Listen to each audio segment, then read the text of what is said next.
afternoon, and welcome to Real Chicks Rock Presents Real Discussions.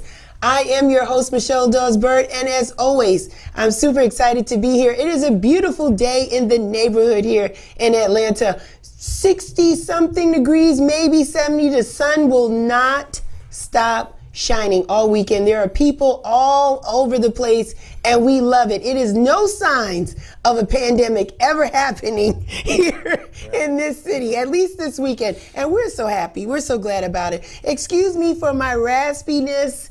It is pollen is everywhere. Cars are green, and I believe I have like allergies or sinuses or something going on. So if I sound a little raspy, that's what it's from. So please forgive me and just indulge me for the next 60 minutes or so. But it does not take away my attitude and the fact that I am here sitting next to someone very legendary, and I'm going to introduce him in just a minute. But I want to welcome all of the new listeners. Thank you so much for taking a little bit of time to spend with us today. Let me tell you what Real Chicks Rock is all about. It's all about creatively collaborating and connecting to raise awareness regarding issues that impact women. And we do it through community service, public speaking, our charity work, and we do it through the arts. We have been doing this particular platform. We are about to approach our 8th season next month in April. Super excited about that. I've had the blessed honor and opportunity to talk about people from politics to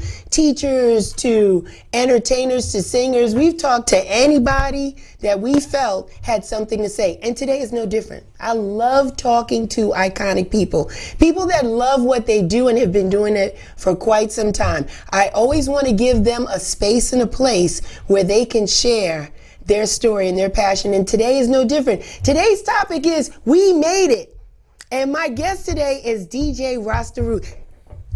What a wonderful introduction. Hi. Thanks for having me. Oh, man, I'm so excited to have you. How are you? I'm doing really well, thank you. The weather's great, sun is shining. Yes. So I'm excited. I'm happy to be here. Yes. And I see you about town, and we're going to get about that. And there's something about you. You're just a quiet storm.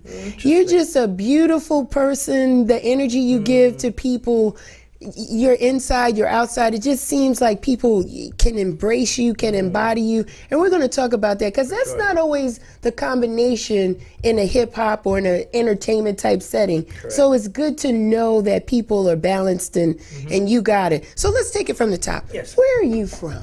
Well, I'm born originally in Fort St. John, British Columbia, which is a small oil town on the Alaska Highway. Wow. In British Columbia. My parents are from Trinidad, and my father migrated the family there for a job with an oil company. Wow. And so I was conceived in Trinidad. My sister was born in Trinidad, but I was born in Canada.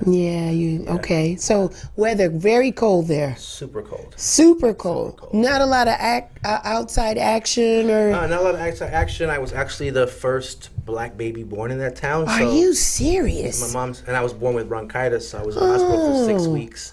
And my mom said that when I was born, everybody in the hospital came to see this black baby. So I find that to be interesting, just based on my life path and the choices I've made of, trying to be unique. And I think it was kind of born into me. You made history coming out of your mom. Absolutely, yeah. Man, Yeah, everybody can't say that or do that. No, for sure. And then Fort St. John is also on the American list of like terrorist watch list places because it's so close to Russia, which is crazy. Wow. Alaska than Russia. So I haven't been back since I was born, but I'd love to take a visit back to just see where my beginning. You should.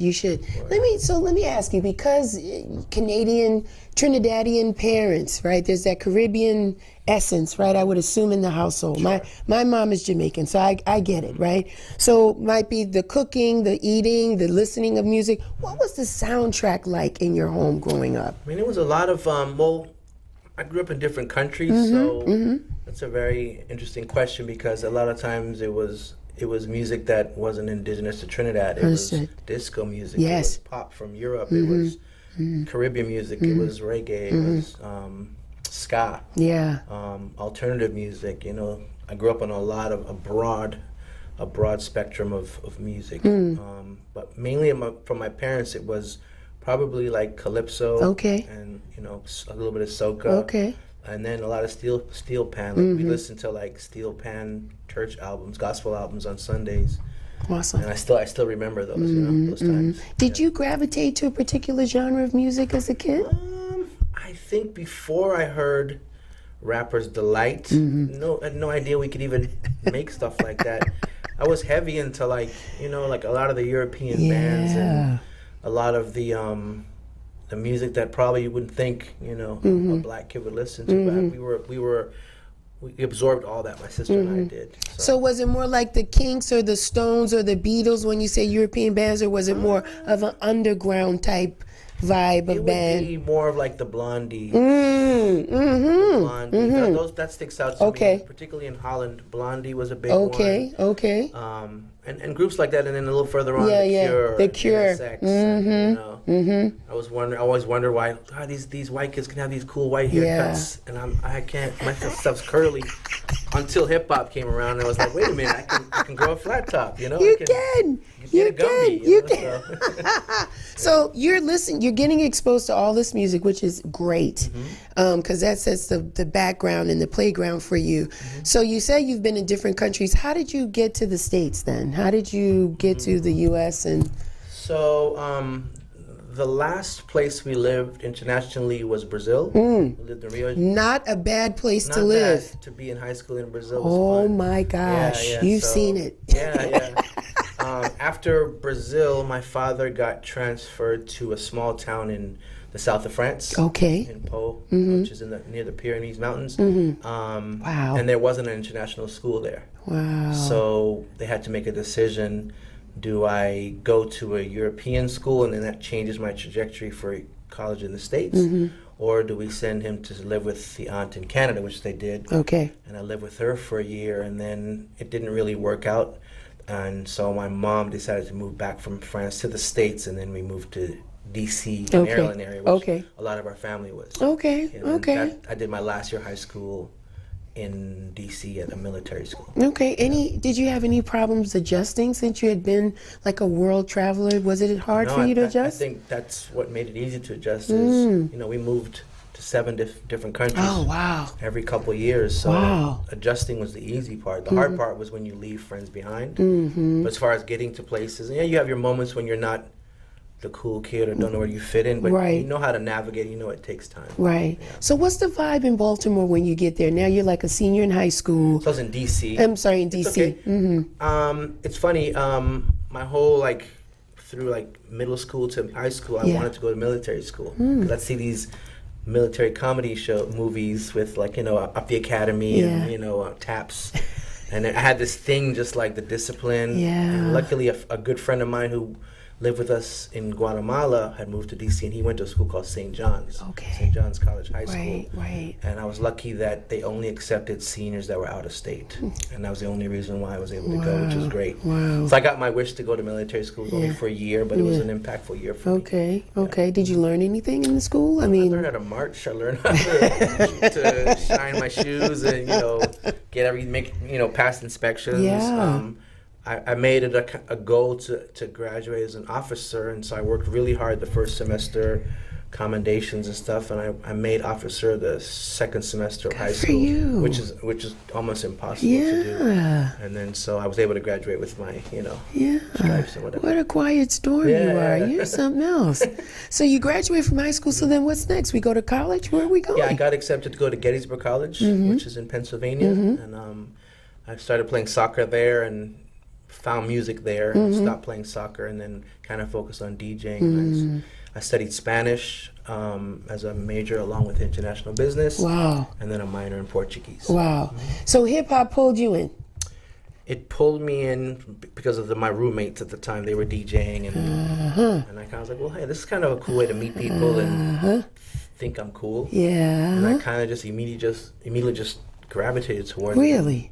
Almost stopped studying and was just DJing for just like practicing and learning. Yeah. And parents loved the not studying part, didn't they? They hated it. Well, they didn't know a lot of it, actually.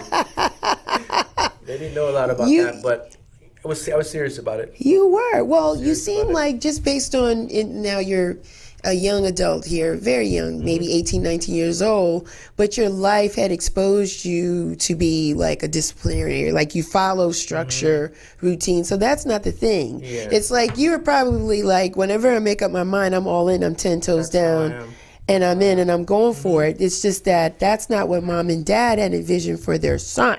No, they didn't. All they asked me was to give my best, do my best, and don't waste their time or their money. All right now. That's kind of like really basic rules, but like from a young age, because of the Caribbean discipline, you know, there's like an unspoken code. You just don't cross certain lines. Come on, man. You don't cross certain lines. So there's things I wouldn't imagine doing or coming home and having to report something to my mom. So it kept me on the right path. I wasn't on a wrong path at all. And then I just enjoyed discipline. You know, I enjoyed being sharp. I enjoyed keeping my word. I enjoyed, you know, man of integrity and character. And from a young age, knowing not what I wanted to be, but I knew who I wanted to be from a very young age. And that's why we feel the vibe that we feel from you today, because of the early exposure in character building, man. No, God bless. Sure. That's awesome, because some people lack that, but you always have that. From what I feel like, you're good, solid cat, solid gentleman. So you got these roommates and they're DJing. What are they playing? What kind of music are they spinning? I mean, we're playing house. I mean, back then you'd play house, hip hop, reggae, R&B, anything that mixed, really. You know, go-go, because it was the DC area. The records that stand out to me would be like Rakim, Let the Rhythm Hit 'Em, and BBD, Do Me. And I would take those songs and I'd mix them together, a cappella, instrumental, a cappella, for hours to get it right. And then really just practicing a lot. And then I really, in a short time, surpassed their abilities. Of course you did. I'm not surprised. I surpassed their abilities. And, you know, they went on to do other things in college. And, but I really just was like enthralled by it. But also it's because for them, being in music and around instruments and turntables and rap, that was a part of their life. I had to wait for my cousin to send me stuff when we lived in places. So it was almost like the lack of it made me want it more. Wow. So we would get music months after it came out. Wow. And I would only get information from my cousin. Listen to this Dougie Fresh. Right. I didn't have it firsthand. Yeah. You know? And where was cousin? Was he in New York? He was in Maryland. He was from New York, but he was between New York and Maryland. Okay, so he had access to it more so than you did. Oh yeah, the recording, you know, Red Alert Show. Of course. And Mr. Magic and all that. I would get those, and I'd hold on to this cassette for a year. It was like gold. It was like gold. Oh, for sure. Man. For sure.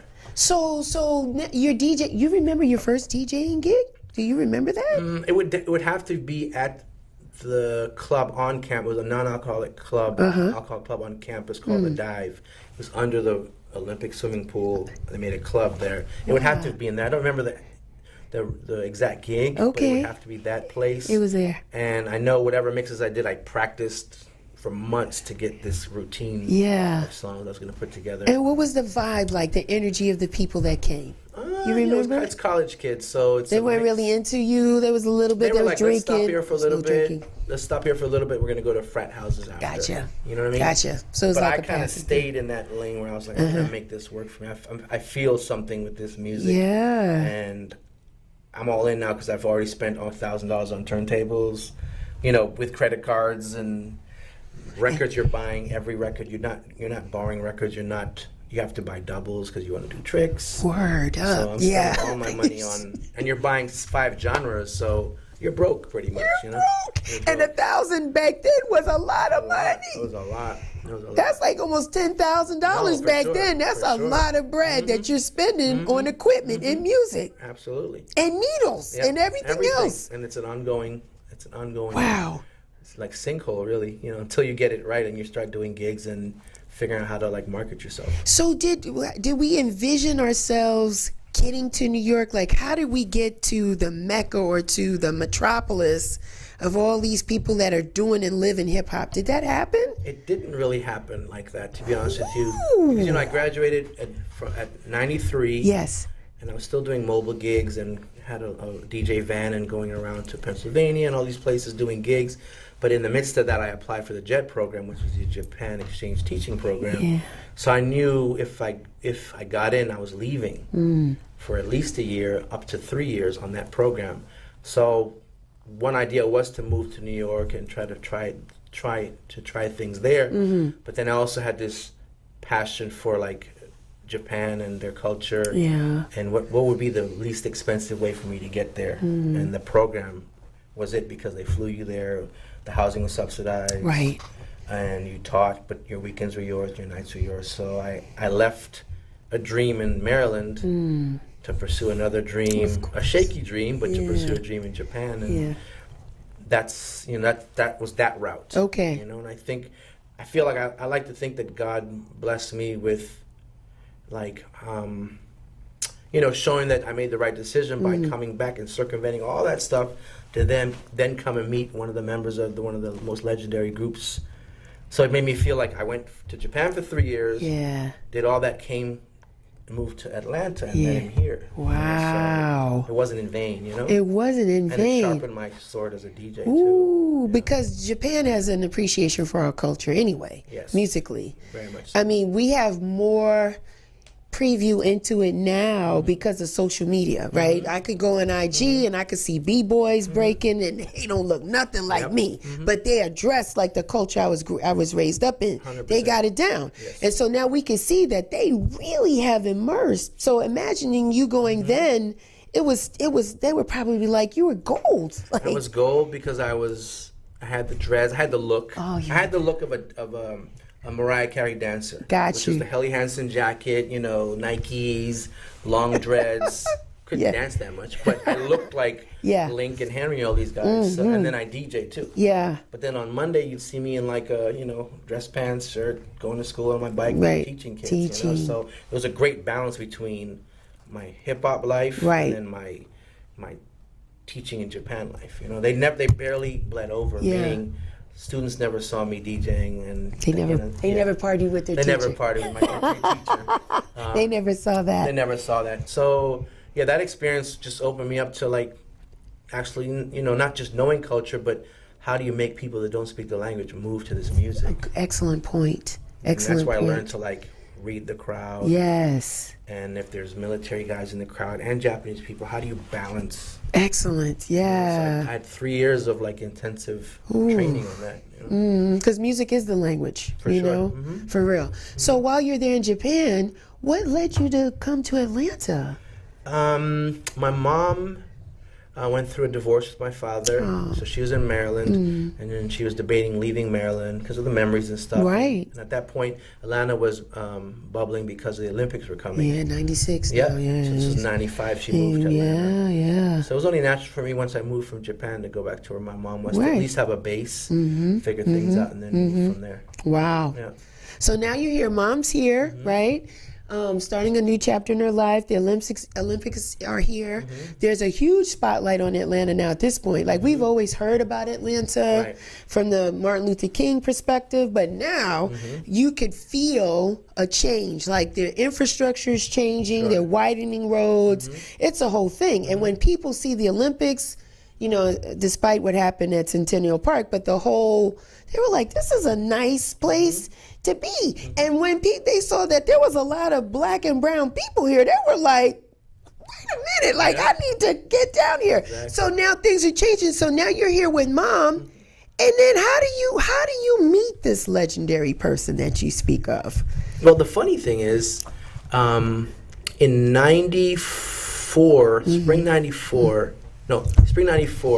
before I left to Japan, Gettysburg called me back to interview Tribe at Gettysburg for a spring concert they were there for. Really? And so I had a gig that day at Hood College, which was 30 minutes away. I couldn't go to the show, but I said I could come back and do the interview. That's why I first met them. Like, sat down with them, Fife's here, Q-Tip's here. Yeah. When I look at the video I have of it, there's their security and their road managers that are now my friends that I didn't even know that I'd be like this close to them. And so interviewed them there. That's amazing. And then because I was Canadian, I had to leave to go to Japan from Canada. Yes. So it was the same weekend of Caravana.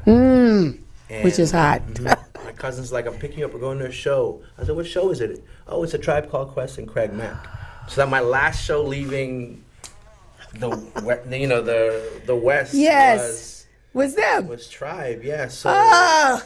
it's bittersweet because my flight's 7 in the morning and it's 11 at night. I'm watching them perform. Yeah.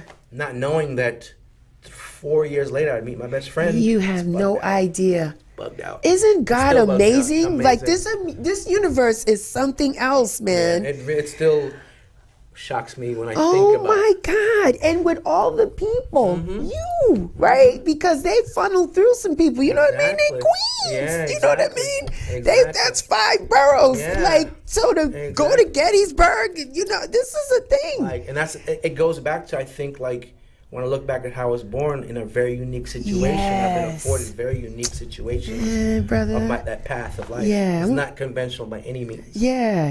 I'm gonna hug you again when you get out of here. Get that love, get that energy. For sure. So you guys, you go to the show. You did the interview, which was nice, right? It was a great interview. Was nice. That was my first kind of interview with for something on that level. All right. But just, I think the bigger picture was he's this close to me. Yeah. Not knowing that he'd be my best friend. Right. Crazy. When I look at the video, it's like, this is crazy. Wow, it's you nuts. You never know who you're gonna cross paths right with, you know? So now we did Japan, we come back, mom's in Atlanta, you're here. You reach out to Five? No, I was working. What was I doing? I was doing interpreting for a railroad company. Wow, this guy's doing Spanish multi-talented. and Portuguese. Of course you were. For them in Mexico, which is crazy. And then my friend Kalfani, who had a studio called Meta Music, it was called. And they were working on a track with Fife and a group called Rock City. And my friend called and said, "Hey, Fife's in the studio. Why don't you do some scratches? Yes. Why don't you come through?" And I was like, "This might be my opportunity." Yeah. I knew they were solo. I knew he had a DJ he had just kind of fired. So I went in there like with my business card, focused on like impressing him, you know what I mean? Did the scratches, but what ultimately ended up kind of cementing our bond was the Trinidadian culture, the accent, talking about the food and what mom would say, what grandma would say, and getting licks, all the things we love and hate. Yeah, man. That's what kind of like probably stuck in his head. Yeah. And then 6 months later, he had a show at University of Maryland College Park, and I got a call from the guys from Meta, and they're like, "Hey, Fife wants you to DJ a show for him," and that's how it kind of started. Yeah. It's pretty crazy. Pretty crazy indeed. Pretty crazy indeed. So was it exciting just being? First of all, like this is like your first huge. Oh yeah. Like DJing experience to begin with, and then it's with Fife. Yeah, it was.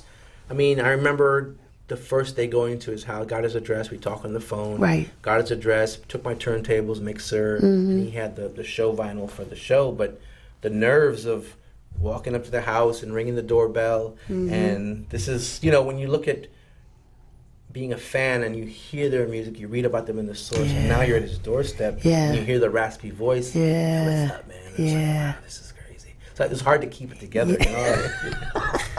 It was exciting, and it was like, this is crazy, and then we just kind of did the show, and then we just kind of clicked from there. Yeah. We just literally clicked from there. And then he would hang out at my house, and we'd make beats together, and we just became friends. How long did you have an opportunity to work with him? How I many worked years? with him from 1998 until 2016. Wow. So it's 18 years, which is technically, when I think about it, longer than he was with the group. That's what I'm thinking, Which is trippy. Wow. That's a long time. It is. That's a long time. And I know you miss him. We all do. And it's a very interesting year for hip hop, right? Because it's celebrating its 50th year.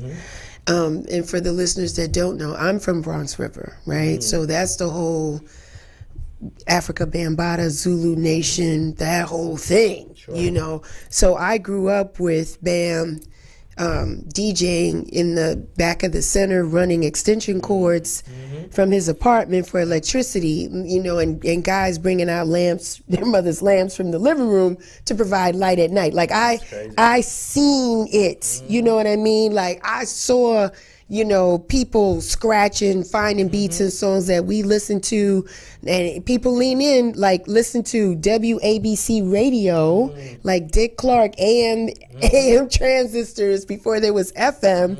And now this whole culture's emerging. So we're like, yes. For hip hop, because my mother could not stand it. She said it was a bunch of noise. She said it was a bunch of, what is that noise, Michelle? Turn off that noise. It's nothing but noise. How can you understand what I'm saying? It was just noise, but it was our thing. And as you get older, when you're not a child and you can have conversations with your parents, I said to her, Mom, it's the same thing like when you listen to doo-wop, right? It was something that your mother didn't understand. Right? But it was something that made you snap your feet and wore your little skirts and saddle soap shoes and and you saw the birth of Motown and R&B and that was your thing. I said that was hip hop for us, right? The fact that it could take all of these different genres of music that we heard and it broke it into samples and beats, and we just was kids and we had a great time. And then it was a style, it was a fashion that went with it too, and an art. So we're wearing graffiti type sweatshirts and straight leg jeans, and we put the safety pins on the side to make them real straight. And Shell Toes came with Run DMC, but I grew up in Pro Cats. It's a whole thing. So now it's 50 years, and it's like, we want everybody to be able to come to the table. And unfortunately, a couple of weeks ago, we lost another iconic person, right? Plug 2 from De La Soul. Big things happening in New York to just celebrate. I mean, I just saw at Webster Hall on Friday night, like everybody came out, even those that are actors like Latifah coming in, you know what I mean? So this is a thing. You are a part of a thing. How does that make you feel, Rasta Root? That's a great question. I think for me, I'm definitely, first of all, honored. I'm definitely very blessed, first of all, to meet somebody like Fife, who was from a group like Tribe. But more importantly to meet a person that was so humble. And one of the sweetest, nicest people I've met in my life. You don't meet too many of those, And then when you do meet him, they may not stay around, So I'm honored that I got to spend the time I did with him. Every minute we spent together, I feel like we lived to the fullest. And just adjacent to him being what he is to the culture, I feel a part of it. I'm just glad I was able to help him, with his journey and moving along, but totally humbled by the respect that I get from other artists, other people that know him and know how we care for each other. It's not your conventional way of getting into the circle at all, but I can make those calls to people and ask questions and get answers that I need from people that are notables in the industry, people that I grew up admiring, people that are part of the paint that went on the canvas of my mixes, and the music and the story I try to tell. So it still blows my mind. But you're not a slouch. You did the work. You know what I mean? So it makes sense that you guys were together, because he was a dope lyricist, and so it just made sense that you guys were together.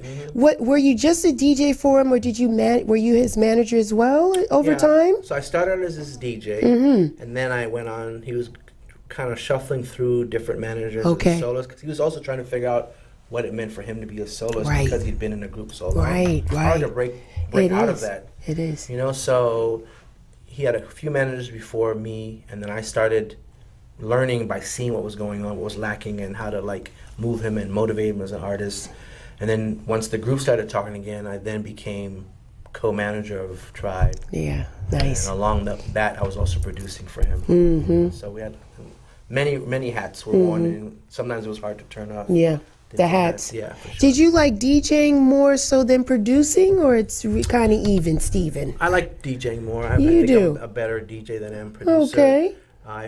It's like a second nature thing to me. Timing and time, and watching the artist on stage and understanding body language, and not having to have a verbal communication to understand what the cues are. Is an art that I developed working with Fife and seeing his back on stage for all the time. Years. For years. Signal and when he's breathing heavy, I know to do a little more ad libs and those kind of Oh, is that right?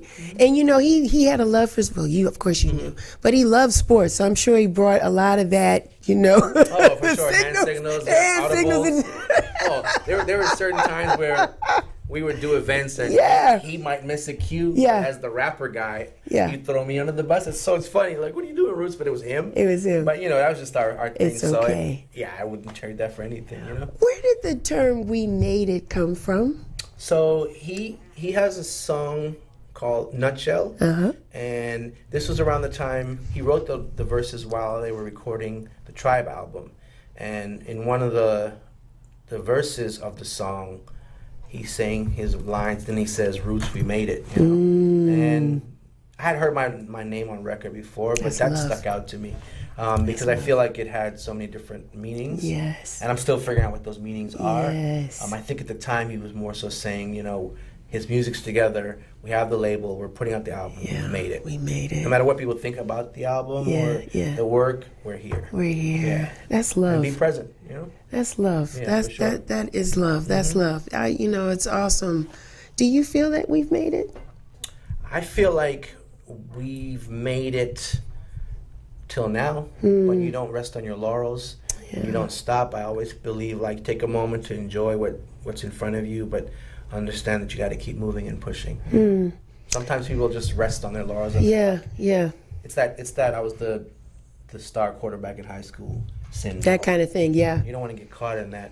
You know, and it's hard too. It's hard. It's hard to really balance that out because age happens, life happens, priorities change, and so it's kind of hard to really be effective. That's the other thing too, and really add value in whatever you're doing. Yes. Right? I think people lose their way, or it's just not the same thing. Like what you were giving people 5-10 years ago, you may not be able to serve it to them today. 100%, and I think that's the important part is recognizing as humans that we are flawed, and we can't deliver the same performance all the time. Right. Like I don't think my energy to rock MJQ like I did 10 years ago is different. It's different now because I'm a different person. Yes, now. you are. My priorities have shifted. Yes. But no one can take away the accomplishments of any of us. You know, anything we've done, they can't take it away. But what I don't want to do is just be remembered for that. I want to continuously be remembered for, you know, uplifting the culture, moving the culture forward, moving DJing forward, motivating people. Those things I think that are now more important to me than that was a dope DJ. Yeah. And you have brought, you know, this underground vibe of hip hop that some of us from back in the day up the way miss. Like it's a Timberland boot wearing extravaganza when we come through JQ's. Yeah, like we feel away when we come in there with you. Because it's funny you said, because when we were formulating the night, we were trying to mimic what we thought a night in New York would look like. It feels like it. But then when you talk to people who, the Mr. Waltz and all these legends in underground hip hop that came to our events and said, we wish we had this in New York. Yeah. That doesn't exist in New York. Not anymore. It does not anymore, right? No. But I think like this is our version of it, and I think people who love that stuff recognize that. I've been in restaurants and I was gonna pay the check, and someone said, the waiter was like, "No, someone paid it for you." Wow. And the female came over and she's like, "I just want you to know that it's because of you that I decided to stay. I was gonna leave, I came out to your night one night, and you just changed my mind." Oh my gosh! So that's the most flattering thing you could ever hear from anybody. It is a beautiful space in the sense that if you're homesick, or if you feel that the culture doesn't exist, or the genre has changed so much so that you don't even want to be a part of it, it gives you a sense of home. And it takes you back to certain places and times in your mind, growing up as a kid or even as a young adult or wherever, that made you feel good and made you feel proud to be a part of this thing called hip hop. Whether it was the Kango hats or the Gazelles or the Timbos or whatever, but it's relatable. And to have the whole room singing in one accord is man, like we cannot take that from you. So thank you. No, Thank you, you're very sir. welcome. Thank you so much for that, because that very helped welcome. us many a times, Yeah. especially when we can't get home or whatever's going on. And you know, life changes. You try to grow up, you try to be this adult, but there's pieces of your childhood or your being a young adult that you never want to give up. Right, you're right. You never really want to give up. And sometimes we connect with people that don't understand that, and we table it. Yep. I'm talking to folks now. We put it on the shelf, we put it in the closet, and you know, you can't do that. That's a part of who you are. Exactly. So I strongly recommend people to get with people that are going to accept you for who you are, because you come with, first of all, Black people are not monolithic. Right. First of all, so we're going to come with different shades or expressions. Deal with Yep, it. exactly. Be okay with it. Exactly. Hip hop is not a bad thing. Exactly. It's not a bad thing. So you've done some legendary work in that space. And so MJQ's is closing, the location where it is now, very historical. It had that grungy underground New York subway tunnel feel. We loved it. And so it's going to a different place. And so only time will tell, you know, how they do the aesthetics once it opens, you know, what kind of vibe you'll be able to create there. Exactly. And then, you know, you'll go from there. But we'll follow you. We'll go where you go. I appreciate Doesn't that. matter, because, you know, maybe at the end of the day, it's really the sound, right, and the people and the experience that, you know what I mean? And, you know, if you're hosting it, we know it's going to be what it's going to be. So we'll be okay. We'll be in good hands. 100%. So now you used to teach, right, in Japan. Are we teaching now? I'm actually on a sabbatical now Really? to explore other things, but up until a semester ago, I was teaching at Emory in the School of Music, teaching hip hop composition. They want me to come back badly, but the time-wise, it's not working out Okay. with what I'm trying to do now. Okay. But I think I'll always have like an open door there. Of course you will. And how long did you teach there? 3 years. And did they just come to you? They Roots? did. How they just found you, just looked you up, like, you know, what? What the hell? I mean, what? I got recommended. I got recommended to do a speaking engagement. Yes. Like a master class in music production on a song I did for Fife, actually, called Wow. Dilla. Yes. And then after it was done, the professors that were there, they felt that it was too short, and they said it'd be nice. I wish we had more time to do this. Would you consider, Yes. if we bring it up to our however that works, doing it? Would you be up to it? And I felt like it was a time in my life I wanted to give back. I understood the name Emory. Yes. And also understood what was lacking at Emory, and I felt like I could bring some type of diversity and bridge the gap between Emory, which is almost like a little city in itself. Yes, it is. In Atlanta, and it's hard for them to reach out. They haven't figured that out. Yeah. Very good school. I mean, Yeah. great school academically, but it does feel like they're in their own pocket, Yes. you know, And so they're to speak. trying. They're just still trying to figure it out. Yeah. There's a hip hop archive there now. The class that I did. And they want the class back. Every time they list it, when I did it, there was always a waiting list. I was going to say the enrollment went They like didn't that. tell me that because they obviously don't want to. Yeah, because they have to get pay you. gas. They have to, Right, they have to exactly. pay But you for that. You know what I'm Other saying? people told me there's like a 20-person waiting list to get in your 20 person. How many students were in the class typically? 12 to 13. Is that right? Anything bigger for me, I feel would be a disservice to them. So I try to keep it small and manageable. And but yeah, it was cool because that curriculum I can take and apply other places, which is I think what the value and the goal is. Yeah. So you're teaching them how to DJ? No, I was teaching them how to produce music. Just producing music. Produce music. There's history of DJing, history of music, but it was mainly using a DAW called Serato Studio to create musical compositions. Beautiful. Yeah. Beautiful. Do you know if any of your students got work after taking your class in that space? Yep, a couple students Look at that. Are engineering at studios. Beautiful. Are indie artists pursuing music on a full-time basis. And one of the things I try to kind of share in my class is I want to give them the things that I didn't have. Yeah. Trying to figure it out. I remember writing handwritten letters to labels trying to get records, promo records, because it was getting expensive. Yeah. I didn't have the relationships to call up Def Jam and be like, hey, can you put me on the promo list? Even though you probably could do that, I didn't know that. But in the class, I try to share as much as I can with them so they have somewhat of a leg up or a little bit of a hand. They still have to do the work, Yeah. but there's an infrastructure and resource center for them to kind of like ask questions and figure things out. I'm glad you mentioned Def Jam because the record industry is totally different than it was 18 years ago, right? It was like the place to be. Like, you know, deals was happening, videos was popping.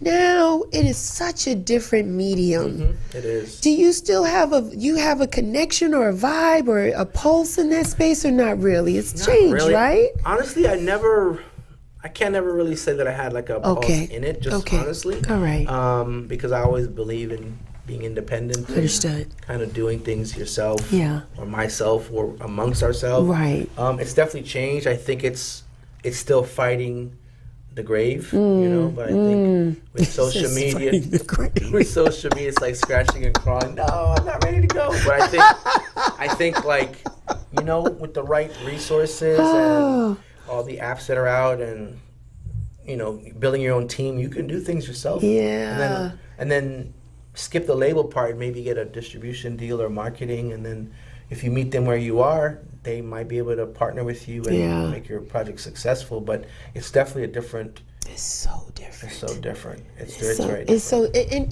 even you know, for me, because I'm watching and I'm chasing people that podcast or do talk shows and stuff, and even if they are on a syndicated show that has the ratings, they still have a podcast. They still want to do something independent of what their full-time job is so that they can be free to express themselves and really have the control of the content and all that kind of stuff. I'm just like, wow, it's just so different. And it seems competitive, but then someone will say, there's room for everyone. Right. That's what they'll say. Right. What are some of the next projects you're working on? What do you got going on? So I'm working with a young talented artist named Zay Because, who's right there. Hey! So I've known him since was 19, I think it is. And so he's just And he's good looking too. You guys can't see, but he's good looking. He's talented, he's level-headed, Yes. he's smart, he's ambitious. He's everything that I wanted for myself, you know what I mean? Good. Coming up and everything I hope to push to the front for people to see. So I believe in supporting those type of people. So it's a small group of us that work together, and we have our own loose conglomerate, I'd say, of artists, producers, and we feel like we can do everything ourselves. You know? And so helping him and other people in our collective kind of navigate growing up in the industry, and doing things right and being honorable, all the things that I learned and I believe in, to kind of like not just take from the culture, but also be able to give back at some point. You know, it's important because we can't take it with us. And we are, even though we look amazing, we are getting older. 100%. And so we have to pass it on for those that are interested, you know, that really want to understand what we learn. And it's an exchange because they teach us too, right? Because it's just a different world. It's a digital world. Right. It is so online and it's just totally different. And so they bring something to the space that we weren't even possibly thinking of. So it's awesome. I love to hear that because oftentimes, to your earlier point, we get in our own head and, you know, and that high school quarterback and we cross our arms and I don't want to play fair and don't want to extend or pay it forward. So that a piece of what you've done can still carry on. Absolutely. And it still promotes the genre. The music continues. Because, again, we don't want to take it with us. Yeah. And one thing I try to always ask my close friends, my older friends, are you okay being the king or the kingmaker? You know? Ooh, good Sometimes, question. you know, Good question. we go hard on, like, DJing, but as you get older, it's a young man's game. As is rap and things like that. So at some point you have to pass the baton. And I think years ago I visualized my exit plan knowing that I wouldn't be the hot DJ in Atlanta the whole time. It's gonna have to transition to somebody else. Technology shows that's happening. Anybody can DJ. You know what I mean? And also, like, you know, aware that there's an expiration date, you know, but that doesn't mean you can't be involved but also be evolved. You know? So I'm very, very involved, but I've evolved a lot. I'm a different person than I was 10 years ago. Are you going to make it to New York when they open up the Universal Hip Hop Museum? What say you? I think I will make it there. I think I will. But I also think, to a certain extent, New York as a whole is a museum. Come on, sir. You Good know? answer. Good answer. I feel like Good if you visit answer. New York in the right circles, you're going to be in a museum. I know. I know. So I'll definitely go and support it. Yeah. But also going to New York, there's an energy about it that Come on. I can't stay too long. I'm not going to lie to you. Yeah. But there's an energy about it that I leave with, and it invigorates What me. are you good for, like 2 days, 3 days? Yeah, it's like any of those cities. LA, Vegas, New York is 2 days and I'm out. That's it? So Yeah. Atlanta really feels home for you? Not even. No, Barcelona or Spain feels like home to me.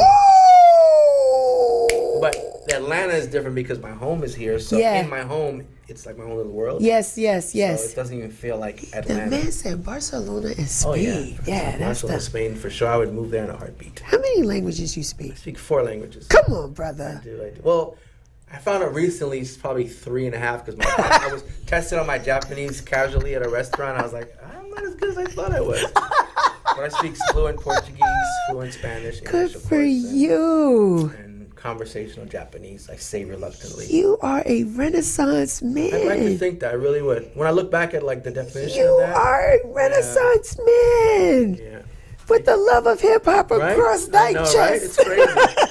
It's such a crazy like. I love it. Yeah. That's a beautiful thing. Mm-hmm. Oh, this is so Look like a good. proud mom. just like, because oftentimes we don't hear these kind of stories, right? And again, just honored to have you here today and not waiting down the road, like to get it firsthand. This Yeah. is awesome, man. Yeah. Like you've learned and done a lot of things with this culture. I have, and I feel like there's a lot about me, and this interview helps a lot. That Yeah. a lot of people, they know like high level, but very high level, but there's a lot about me that I haven't really shared or even like leaned on as far as talents and abilities. Yeah. Now that you know you worked with Five for 18 years, right? Is there anybody else besides your current protege here that you'd like to work with that you haven't? To be honest with you, at this stage, no. No. At this stage, Okay. I work with several people Yeah. in different capacities, but Yeah. I would say no. No, you're good. Yeah, I'm good. You're very I'm good. satisfied. Yeah, I am. You're Maybe if fulfilled. 10 years ago I would answer differently, but Uh, I'm good. I'm good. who would it have been 10 years ago? Just to For me, I mean, yeah. Who would it have been? Ghostface Killer. Good There's answer. definitely been one. Yeah, for somebody sure. from the Woo. You'd never worked with anybody with the Woo? No. I mean, Redman's an extension of the. Yes! I was going to say. But we 'cause we work with him a lot. Yeah, he's definitely one of the I was going to say, yeah. adjacent members. if He you will. is. And he's the closest thing to it. So in that sense, yes, I have. Yeah, you have. And he can play 2 cards because he got that Eric Sherman, Def Squad. Def Squad, His yep. Squad, that thing. And Yep. then he got the Woo. He's like Woo. fam. Exactly. And then he had fam with De La too. Exactly, He was yeah. that guy. Yeah, for he was sure. that hot joker. And he's one of again with Five. He's also one of the nicest people. Really? Reggie the Noble. nicest Reggie people, Noble. Yes. and the thing with him, the funny thing with the Reggie story is, I also in Japan when rappers would come to shows. Yes. Wu-Tang came, Def Squad came. Yeah. All these other people. As a DJ, I would go to these shows, and it would be easy for me to get these voice drops. Yo, this is Redman chilling with Nas, all these people, Right. because there was not many black people. So Redman was one of the people that we met in Japan in 1996. Wow. And over the years, then I DJ'd his album release party in Atlanta for Def Jam in 2001, 2002. And then as we start meeting, we start becoming friends slowly. And then next thing you know, when I show him pictures from back then, I sent him a picture yesterday actually. Yeah. And he doesn't remember, but he was in Japan with Eric Sermon. Yeah. And so I've developed these friendships, and then now we work together. You know, I help him with stuff, and it's pretty. That's why I answer. There's no one I want to work with. Yeah. These are my dream cast members. You've been doing good. You've been doing the work all this time. For sure. How can people find you, You Rasta can Root? find me on obviously social media. It's all at DJ Rasta Root. When I'm out and about, which is rare, but when I am out and about, people say sometimes have an unapproachable look to my face. That's because I'm always busy going somewhere, but I'm always free to talk to people. You always have that look, but it don't stop me. No, it shouldn't, and it shouldn't. You know, You cracked the code. So yeah, it don't stop me. You and I connected just through DM talk, just because I think I might have tipped my hat and said, "Great show, thank you so much." Yep. You were kind enough to respond. yeah. and I see you. Hi, I'm the one in the DM. You gave me the love, and I was like, that's a decent dude. Of course, I feel like very decent guy. Yeah, I just couldn't imagine I was raised that way. My mom would look at me. My mom would give me licks if I didn't treat people with respect. You know what I mean? Lick, yes. And so I don't forget those lessons, and I believe the people you're meeting on the way up is people you meet on the way down. So there's that. Yeah. And also, I don't discount anybody. Because there's one day that either I'll be a resource for you or you can be a resource for me. It may not be now, it could be in 5 years, 3 years, but one day we may be working together. Yeah, maybe. So I don't discount anybody. Appreciate that. Let me ask you one last question. You've done the Friday face-offs. Do you have one in particular that was your favorite? A good question. My favorite face-off Fridays would be there was one for A3C where A3C had ours fell on the Friday of, no, it didn't. I switched with another DJ so ours would fall on the A3C Friday deliberately. And A3C had an after party for the Friday, but we had hyped ours up so much with our network and stuff that no one went to theirs. We weren't even an A3C event, but we let everybody in from A3C come. So we had, actually De La was there. The Beat Miners were there. Beat Nuts were there. Insane. Kid Capri. It was insane. Heavy? It was insane. Yeah. It was insane. And then to top it off at the end of that, Just Blaze comes in with his laptop bag, and he couldn't even help himself because the energy was so heavy. Joey Badass was there. Green Lantern. Yes. Selector. That's when AC3 was like, woo. Yeah. And Just was like, yo, can I get on? I was like, absolutely. Absolutely. And he ended the night from like 2:30 to 3 and just lights on and killed it. Were you in MJQ's for that one or somewhere else? MJQ. And MJQ's is too tight for all of that. There's a lot of people. Because the stage is like this when you're heavy. Yeah, if you type in on YouTube, Just Blaze, MJQ, that the ones come, man. That's my most memorable. That was when I was like, this is hip hop, right? It was everybody in the building. That was hip hop. Everybody was there. That's hip hop. Yeah, it took me days to like come down. And absorb what had happened. That was iconic. That was legendary. And that what makes it so legendary is spontaneous. Like you're just gonna be like, I'm throwing the flares up, we're gonna be here. Exactly. And then the fact that people chose to be there and it just raises it to another height. There's no way of surpassing that. That was it. That was it. Of course, Redman performed in 17. That'd be my number 2. I was going to say that one. You were there for that? Yes. I was going to say that one. What was insane about that one? That was so dope. I was going to say that one. It was crazy. And the craziest part to me is, because I'm a huge Redman fan. Yeah. On Tonight's the Night when they did that, his hype man, he goes, beef after that, he goes, Rasta packs the gat. And in my head, I was like, you can bury me now. I'm done. He said that. And that's on video too on YouTube. Yes, he said that. That was a good one. That was so good. It's between those two. Yeah, man. I was there for the Redman one. It was 2017. I was our 12. Yes. It was delicious. Yeah, he was talking about it days after that. Yeah, that was a good one. He was talking about it was a good one. And I think what it is that I think you roll with a conglomerate of people that love what they do, and they're not going to say no, but I think what turns them on is when they get to be like regular citizens, and then something just comes on them and they want to get on the mic. Absolutely. And that's when you get that legendary, they dropping some lyrics or something that we've not heard it done that way before, and it makes it, that's hip-hop. Hip-hop. Talib was the same thing, happened with him too. He DM'd, he's like, yo, I'm coming through. Yeah. And I don't know him like that. Yeah. But I said, let me get his instrumentals ready just in case. And he was just gonna host. But the end, I saw, if you look at the video, you could see when he's like, and he comes from behind the booth and goes on stage. Yeah. Kills it. For free. Thank you, Talib, for real. Because those are moments that made and solidified MJQ's Face-Off Fridays. Face-Off Fridays for you, for sure. So. And you're just a humble guy. We see in the video, you're just a humble guy. Like, hey, what's up, you know? Like, we have to know you to know that that's your thing. You know what I mean? I just believe in just being like, nothing's ever going to change who I am as a person. Yeah. You know, sometimes you get people that get money and get fame, but I don't think it changes them. It just magnifies what was already there. Right. I know who I am, and I'm solid as a person to myself. Yes. So nothing will ever change how I treat him or you, Yeah. the producer. Yeah, I I'll appreciate always be that. the same person. I appreciate that. Whatever it And is it's that, recorded now, so it's locked can't in. I backtrack got you. now. I got you locked in. Whatever it is that I can do, my brand, this platform, it's a done deal. Thank you. I'm going to be a fan. I'm going to be the person that pays at the door. You ain't got to put me on the list. I will, appreciate I because I support you and I appreciate you. Yeah, thank you. And what you've done for the culture, for the genre, for the brand, for Atlanta, and allowing us to feel like wherever we've come from before, we have this place here, and we can resonate in this, and we feel comfortable. So thank you. Thank you very Thank much you for for saying that. loving Fife, loving the people you've come into contact, the work that you've done.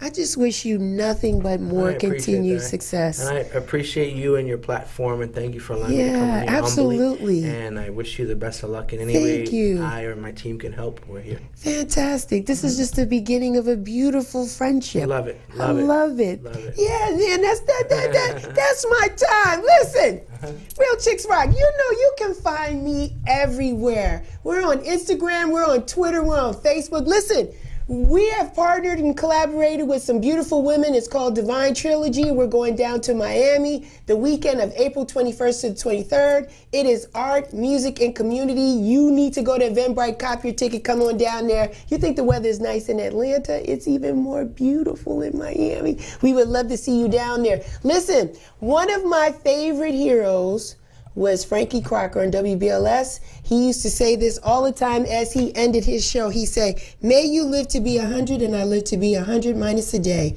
So I never know that beautiful people like you had passed away. Until next time, be well, take care, and continue to rock on. There I go, there I go, there I go, there.